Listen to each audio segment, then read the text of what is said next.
평론가님도 허은하 전 의원님을 굉장히 오래전에 뵌 적이 있다고요?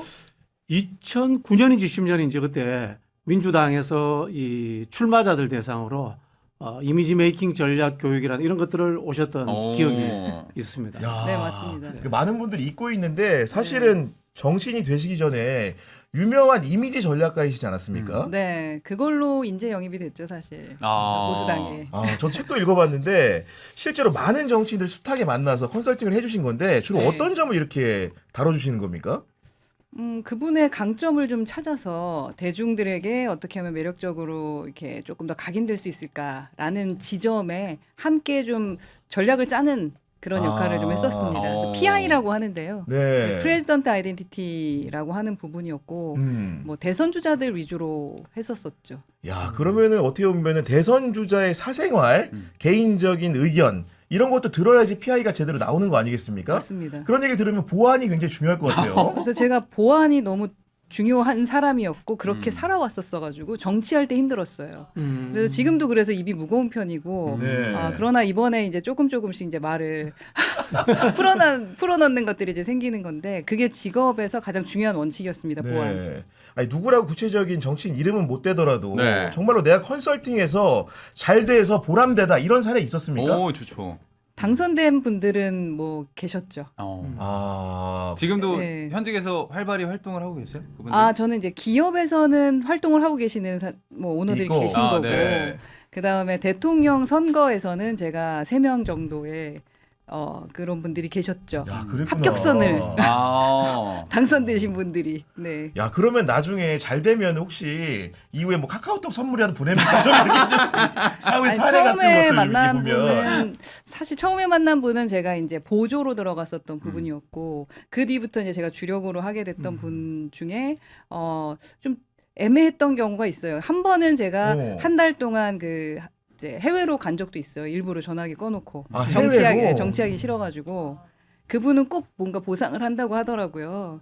그래서 한 달간 딸하고 핑계 삼아서 나가 네. 있었던 게 있었었고요.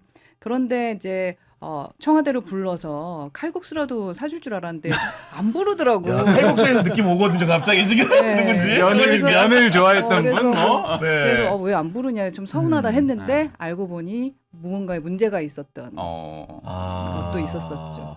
사실은 이제 선거를 우리 평론가님도 많이 치러보셨는데 요즘은 정말로 이미지 선거이기 때문에 그렇죠. 이미지 컨설팅을 잘 받아야 되거든요. 그렇죠. 특히 이번에는 이제 요즘은 첫인상이 굉장히 중요한 것 같아요. 음. 옛날에는 뭐 정치인들 부고 외에 기사 다 나오면 좋다 이런 얘기했는데 요즘은 이제 SNS나 이런 게 워낙 발달해 있어서 맞아요. 한 번 이미지가 고착화 되면은 그걸 바꾸기 어려우니까 그러니까요. 첫 이미지를 잘 만들어야 된다. 뭐 그런 생각도 들고요. 저는 그러니까 이미지가 좀 우리 호나 의원님은 사실 자기 선거도 그러니까 너무나 잘 치르셨을 것 같은데 네. 그 자기 건 잘 안 리더라는 되더라고요. 그래 그것도 아니 남의 머리 못 거는 깎아요. 남의 그러니까. 거는 남의 네. 거네. 중이 제 머리를 못 깎는다고.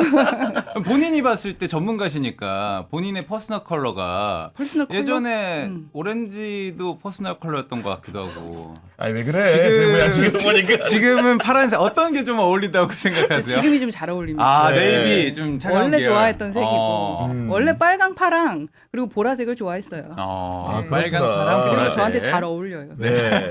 하늘색 느낌이 좀 나시는데요. 하늘색 느낌도 네. 나시고 그리고 리더라는 브랜드라는 책을 보면은 리더의 몰랐어요. 그걸 읽으셨다 그래서. 정말 재밌게 읽었는데 네. 그 리더의 조건들을 잘 설치를 해놓고 특히 정치인의 조건을 기술을 하는데 우리 허은하 의원님이 만난 이재명 대통령은 어떤 사람입니까?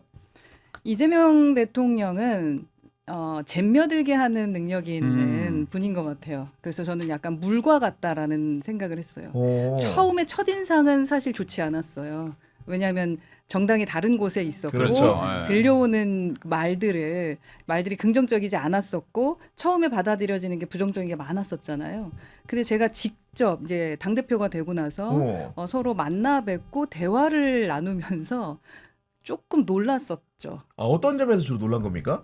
아니 이렇게 소통이 자연스럽게 잘 되는 분이셨단 말이야. 이거부터 놀랐었어요. 편견이 무섭구나. 네, 편견이 진짜 무섭다. 그러니까 예를 들어 그때 당시 대통령은 99% 자기만 얘기만 하잖아요. 그렇죠. 그래서 위에 권력자들과 만나면 대부분 듣느라고 바빠요.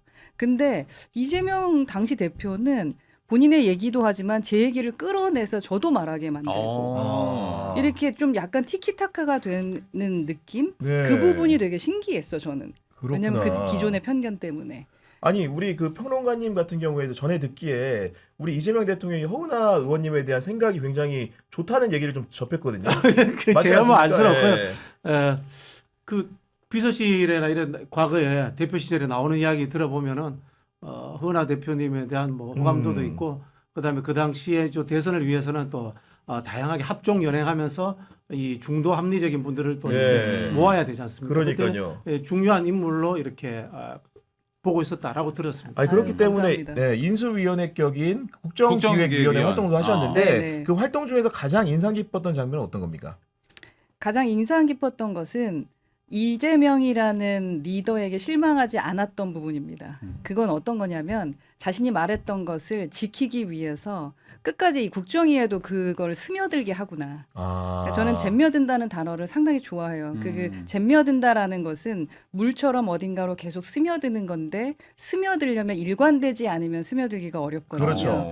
근데 당신께서 스스로 말했던 부분 그리고 그러니까 말은 뭐 연설도 있고 공약으로 내놓은 게 있고 또 간담회에서 만나서 뭐 얘기한 여러 가지 말들이 있잖아요. 네. 그 부분을 최우선적으로 우선순위화하라는 것이 지시 여튼 내려왔었어요. 네. 그래서 기획 그 위원장도 그 부분을 가장 주력을 했었고 또 뭐 위원장도 이한주 위원장도 마찬가지였습니다. 그래서 근데 너무 많은 말을 했죠. 이제 그 말 안에서 이제 가닥을 치면서 이렇게 하나 둘 우선순위 만들고 그리고 또 그걸 어떻게 구체적으로 해내느냐에 대한 구체성.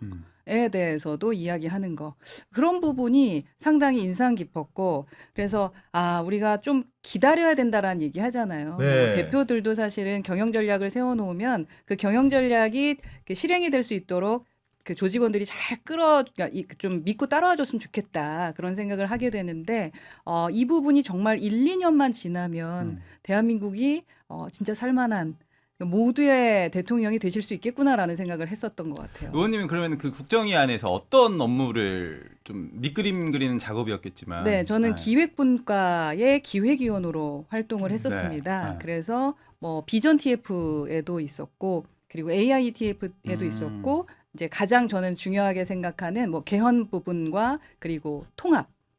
네, 통합이었어요. 저는 참여와 통합 TF에서 제가 국민통합 소분과의 또 팀장을 맡기도 했었거든요. 아마도 제가 하고 싶은 늘 그 스며들고 연결하고 이런 부분을 상당히 긍정적으로 생각하는데 아까 뭐 평론가께서도 말씀해 주셨던 것처럼 중도의 그런 것이 필요하다라고 네. 생각하셨잖아요. 근데 이재명 대통령 당시 대표께서 얘기했을 때도 우리 민주당은 더 강하고 더 큰 정당이 되어야 된다라고 하면서 강조했던 부분이 바로 외연 확장이었어요. 우리 당은 민주당이 그 진보가 맞나요? 그러니까 국민의힘이 보수가 맞나요? 이렇게 얘기하면서 당신 스스로도 제가 중도 보수예요. 이런 말씀을 하셨었거든요. 네. 그러니까 상당히 정말 많은 얘기를 했었어요. 만나서. 네, 만나서 정말 놀랐어. 어떻게 이런 말씀을 다 하시고 그래서 제가 중도 보수라고 하셔가지고 대표님이 중도 보수로 하시면 제가 설 자리가 없잖아요. 제가 그런 말도 했었었는데 상당히 유쾌하게 얘기하면서 당신의 말씀을 해주셨었는데 그때뿐이겠지라고 생각했죠. 왜냐하면 그때는 사실 대선도 대선 생각도 안 했을 때잖아요. 이런 계엄 상황이 그렇죠. 있을지 몰랐으니까. 근데 그때 얘기하시면서 그냥 뭔가 내가 중도 보수니까 그렇게 말씀하시는 거겠지 정도였는데 그게 아닌 거예요. 나중에 보니까 네, 아닌 거예요. 계속적으로 그 약속들을 지켜나가고 있었고 국민 통합을 그 12가지 가장 중요한 순위에도 넣었어요. 약속을 지켰고요. 약속을 저는 네. 지켰다고 생각하고 그러나 이제 그건 시작이고 설계의 시작의 약속을 지켰으면 이제는 끝까지 이제 5년 동안 그 부분을 진행할 수 있도록 또 실무자와 또 대통령께서 끝까지 챙겨야죠. 근데 저는 또 뭐 믿음이 있어요.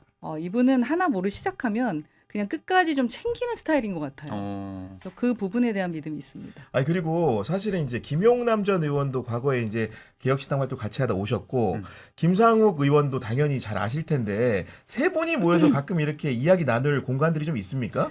김용남 의원하고는 가끔 만나고 그리고 대화 많이 나누고 11월부터 같이 한번 라이브 해볼까 뭐 이런 얘기도 진짜로? 하면서 너무 좋다. 잘 지내고 있습니다. 우리 김상욱 의원 같은 경우는 사실은 뭐 만나지는 않고 그냥 길 지나가다가 보고 근데 상당히 열심히 하고 있구나라는 생각은 하고 있어요. 네. 그리고 이미지 뭔가 컨설팅의 전문가라고 하시니까 네, 많이 많은 물어봐야 돼요. 시청자들이 네. 궁금해하는 게 뭐냐면 그러면 우리 이재명 대통령의 이미지는 100점 만점에 몇 점을 줄 수 야, 이거 있을까요? 어렵다. 이런 거예요. 어렵다. 100점 주면 큰일 나고요. 이거는. 점수로 말할 수 있는 건 아닌 것 같아요. 아, 그래요? 네. 호감이냐 호감이지 않느냐 그리고 내가 생각하는 그러니까 이미지라는 것은 타인이 결정해 주는 거니까 제가 원하는 그 이미지냐라는 것에서는 저는 긍정적인 점수를 줄 수 있죠. 다만 아쉬움은 있어요.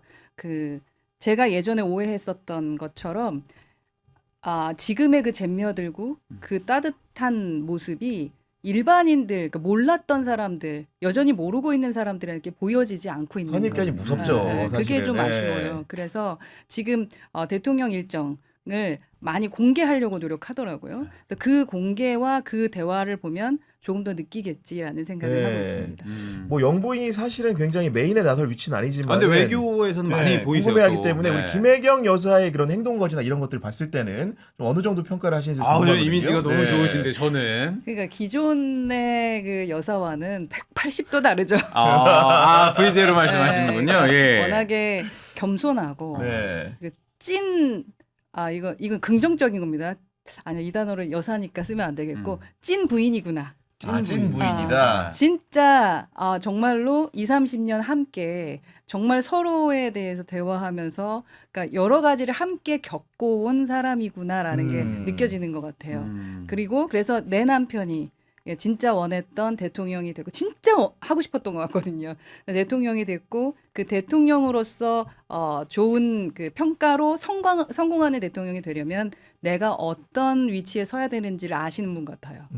그래서 보면 앞서 나가지도 않고 늘 뒤에 있고 네. 되게 겸손하게 그리고 사람들 하나하나 만날 때 그 책임감이 어깨에 이만큼 쌓여 있는 게 보여요. 왜냐하면 예전에 저희는 뭐 이렇게 프로그램 있었잖아요. 네, 부부가 두 나오는 부부 나오는 농산이몽이란 네. 프로그램에서 봤던 그 여사님의 모습과 지금의 모습의 차이를 느낄 수 있잖아요. 그래서 와 무게감을 느끼고 계시구나. 그래서 저 든든하죠. 아니 우리 평론가님은 사실은 김혜경 여사에 대해서 이제 주변적으로 관찰을 좀 해보셨을 텐데 실제로 이제 성남시청 때도 어쨌든 배우자는 변하지 않았고 경기도지사 할 때도 배우자였는데 그렇죠. 그럼 배우자로서 김혜경 여사는 좀 어떻게 느끼십니까? 말씀하신 게 정확한 것 같아요. 별로 드러나지 않는다. 이런 부분들인 것 같고요.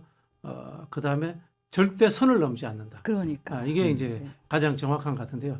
솔직히 말씀드리면 약간 그 신세대 같은 그런 면이 있는 것 같아요. 신세대 같은 면이 있다. 네네네. 네, 그게 이 부분의 공적인 일들에 내가 개입하면 안 돼. 내일은 다른 거야. 라는 이런 부분들이 있는 것 같더라고요. 제가 초창기에 이제 뭐 캠프 할 때 뭐 그 여사님 모셔다 뭐 합시다 솔직히. 이런 제안을 네. 많이 했는데 네. 그게 전혀 안 먹히더라고요. 제안을 했지만 받아들여지지 네네네. 않았다. 저는 일반 국민으로 좀 궁금한 건 대통령 혹은 정치인 본인 말고도 가족들도 이런 컨설팅 혹은 뭐 배우자 수업 뭐 이런 얘기들도 많이 있으니까 그런 것들이 있나요 실제로? 기업에서도 하고 있습니다. 기업에서. 기업에서 기업에서 CEO의 합니다. 와이프도 예를 CEO의 들면 와이프. 그럼 그런 분들한테는 주로 어떤 조언을 해드려야 되는 거예요? 아까 말씀이 똑같아요. 그 분의 역할이죠. 그 자리에서의 그분의 역할이 무엇인지 제대로 알려드리는 것. 지금 이번 윤석열 정부의 문제점은 대통령이 어느 역할인지를 몰랐던 거예요. 여사의 역할이 뭔지 모르는 거예요. 어디에 서야 될지 모르는 거예요. 매뉴얼이 없는 거예요. 근데 대부분 잘 몰라요. 갑자기 우리 남편이 있고, 부장하다가 뭐 임원이 됐고 그렇죠. 임원하다 사장이 됐는데 그렇죠. 내가 뭘 어떻게 해야 될지 몰라 하는 분이 계시고요. 또 장관도 마찬가지예요. 장관의 사모님들. 그리고 또 뭐 그 부군들도 마찬가지입니다. 내가 뭘 해야 될지 모르겠는 건 거죠. 그냥 내 역할은 내가 하면 되는 거 아니야? 이렇게 생각하다 보면 전혀 다른 평가를 받게 되면서 오해를 받아서 그게 국정에 피해를 주기도 하거든요. 아니 컨설팅 하다 보면 배우자들이 고충 토로도 좀 할 거 아니에요. 예를 들면은 제가 사장 부인이 되니까 갑자기 누구 부인한테 전화가 왔어요. 어떻게 해야 돼요? 이런 것도 물어봅니까 혹시? 그런 정도까지 물어보죠. 정말로 몰라 해요. 아주 작은 것마저도 이게 정말 걱정하는 게 많아요. 만약에 오너면 좀 덜해. 이런 것까지 예를 들면 그렇지. 김장기 그러니까 받아야 되냐 말아야 되냐. 성의 표시라고 느낄 수 있으니까 그러니까 이게 또 이건 쪼만하니까 받아도 되지 않아? 그러니까 제일 처음에는 법률 검토를 받죠. 기업 같은 경우는. 법률 검토를 받고요. 그 다음에 근데 이건 작으니까 하면서 그래도 이 정도는 이게 안 받으면 무례하다고 느끼지 않을까요? 상대방이. 상대방이 네. 그렇게 하기도 하지만 법률적으로 사실 정치인은 불가능하니까. 그렇죠. 조그만 파우치. 그건 아니 그러면 정말로 이제 마지막으로 궁금한 거는 정치인도 있고 기업인도 있고 관료도 있는데 그 직업별로 배우자는 다 있는 거니까 누구의 배우자가 가장 힘듭니까? 보시기에 누구의 느끼시기에 배우자? 대통령의 배우자가 대통령의 가장 배우자가 힘들죠. 네. 정치인의 배우자가 또 힘든 것이고 네. 아무래도 감시의 눈이 많아서 그런 거겠죠 그거는. 그렇죠. 네. 네. 전혀 달라지니까 삶이 삶이 전혀 달라지니까. 전혀 달라지니까 본인이 옷을 완전히 벗고 다시 갈아입어야 되는데 그걸 못하는 경우가 많죠. 아. 그래서 아예 가족이 없는 게 낫냐 뭐 이런 얘기도 그럴 있었잖아요. 수 있겠구나. 그러니까요. 네. 네. 그런 말이 나올 정도인데 어쨌든 간에 오늘은 김건희 씨 얘기를 좀 많이 해야기 때문에 사진하고 네. 보여드린 한 10년 전 사진입니다. 아 진짜로 있네요. 10년 전 사진. 아 이게 그 경기 김혜경 소설하세요? 여사랑 찍은 사진인 거죠? 그러니까 예, 예, 예. 네. 10년 전에 어디 행사장에서 아니 만났어요. 그러니까 박진영 평론가님은 몰라보겠어요. 제가 많이 늙었습니다. 누구세요? 이렇게. 너무 순박하고 순수하신 모습이신데 이게 지금 네 지금 안 그렇다는 얘기가 아니고요 보니까 네. 한숨박합니다.